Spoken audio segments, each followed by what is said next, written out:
Hi friends, जय जगन्नाथ। आज आम बनैबा आलू बाइगण बड़ी छुई बेसर। तो कड़ई बसैबा, तेल देदेबा, फुटण देदेबा, शुखला लंका देबा, काटी रखिथिबा पियाज को देदेबा।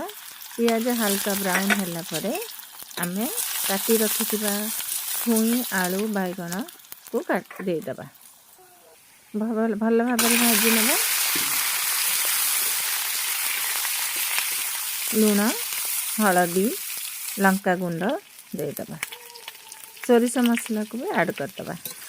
बाटी रखिए सोरिष मसला देदेबा। टमाटो देदेबा। किसी समय पाई घोड़े नेबा। देखंतु हे गलानी। आमे पे पानी देदेबा।